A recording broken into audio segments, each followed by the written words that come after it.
हम इस वीडियो में यह देखने वाले हैं कि इस वक्र के लिए जो यह स्पर्श रेखा है, इसकी प्रवणता या ढाल, जिसे हम अंग्रेजी में स्लोप कहते हैं, वो हम कैसे निकाल सकते हैं, किस बिंदु पर? बिंदु x बराबर a के लिए। हम यह अवकलज की परिभाषा से पहले ही देख चुके हैं कि हम क्या कर सकते हैं, यहां पर एक सामान्य फलन परिभाषित कर सकते हैं जो इस स्पर्श रेखा की प्रवणता या ढाल किसी बिंदु पर हमें दे। अब हम क्या करते हैं, x अक्ष पर अपनी तरफ से एक बिंदु मान लेते हैं x। तो इस बिंदु के संगत जो वक्र पर बिंदु आने वाला है, इस प्रकार से यह जो वक्र पर बिंदु आएगा, इसके निर्देशांक कितने आ जाएंगे, x कोमा में fx।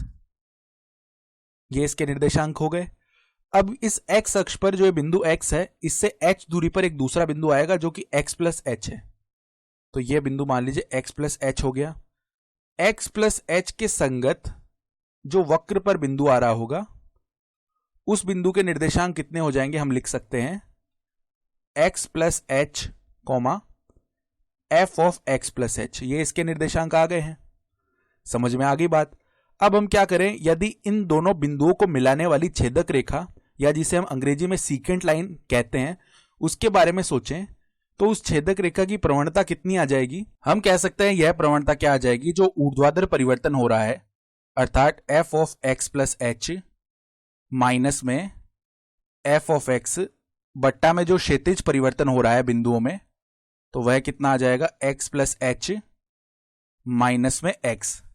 तो यहां से हम देख पा रहे हैं कि x और माइनस x तो आपस में कट गए हैं। अब यदि हम बिंदु x पर स्पर्श रेखा की प्रवणता की बात कर रहे हैं, तो वह ज्ञात करने के लिए हमें क्या करना पड़ेगा, हमें यहां पर सीमा यानी कि लिमिट लगानी पड़ेगी जब h अग्रसित कर रहा है शून्य की ओर।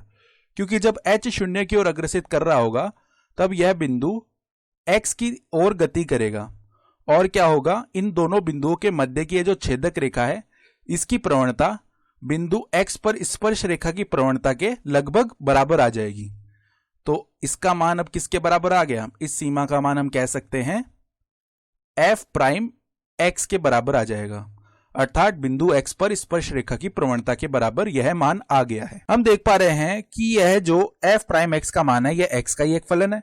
इसका अर्थ क्या हुआ कि यदि हमें किसी बिंदु पर स्पर्श रेखा की प्रवणता ज्ञात करनी है, तो हम उस बिंदु से जो x का मान है वो यहां पर उठाकर रख सकते हैं, और उससे क्या होगा, हमें f प्राइम x का मान मिल जाएगा, या हमें बीजगणितीय व्यंजक प्राप्त होगा उसे आगे हल करने पर। तो चलिए अब हम क्या करते हैं, x बराबर a पर स्पर्श रेखा की प्रवणता देख लेते हैं कितनी आती है। तो x बराबर a अगर हमने यहां पर रख दिया, तो ये f प्राइम a मिल जाएगा। हमें क्या मान मिलेगा, f प्राइम a, और ये किसके बराबर आ जाएगा, लिमिट जब h अग्रसित हो रहा है शून्य की ओर। और यहां पर मैं एक बार के लिए क्या कर रहा हूं, f ऑफ x की जगह रिक्त छोड़ देता हूं, प्लस में h माइनस में f ऑफ x की जगह एक बार रिक्त छोड़ दी, और बट्टा में h। अब चूंकि यहां पर हमने x बराबर a रखा है, तो जितने भी रिक्त स्थान है उनकी जगह पर मैं a लिख ले रहा हूं। तो यह मान कितना हो गया, मान लीजिए यह मान मैंने a लिख दिया, यहां पर भी यह मान a लिख दिया। तो ये तो f प्राइम a हमने इस प्रकार ज्ञात किया। अब इसका ये एक वैकल्पिक रूप भी है, अर्थात अल्टरनेट फॉर्म, जिससे हमें f प्राइम a का मान सीधा ही मिल जाएगा। किस प्रकार मिलेगा, उसके लिए इस वाले ग्राफ में या इस वाले आलेख में देखिए।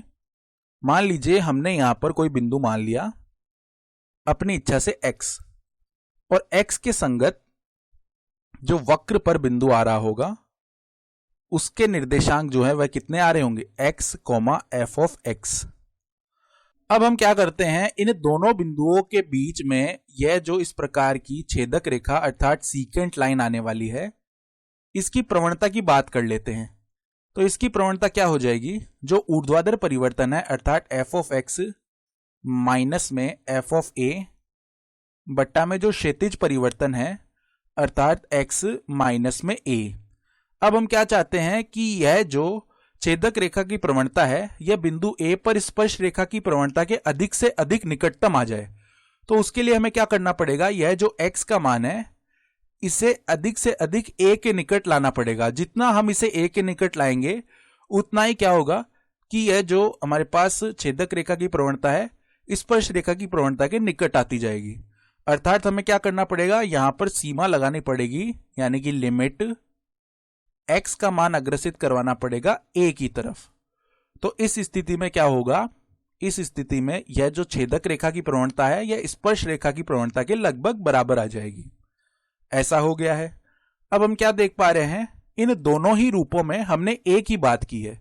क्या बात करी है, हमने पहले छेदक रेखा की प्रवणता निकाली और उसके बाद x के मान को हम अधिक से अधिक निकट लेते चले गए कि क्या हो जाए, जो छेदक रेखा की प्रवणता है वह स्पर्श रेखा की प्रवणता के लगभग बराबर आ जाए, और जब लिमिट लग रही होगी तब वह उसके बराबर भी आ जाएगी। यही हमारी अवकलज की परिभाषा होती है। यदि हम यहाँ पर देखें तो हमें अवकलज का सामान्य या व्यापक रूप, जिसे हम जनरल फॉर्म कहते हैं, वह देखने को मिलता है। यहाँ पर हमें अवकलज का मान x के फलन के रूप में मिलता है और x का मान रखकर हम किसी विशिष्ट बिंदु पर अवकलज का मान निकाल सकते हैं।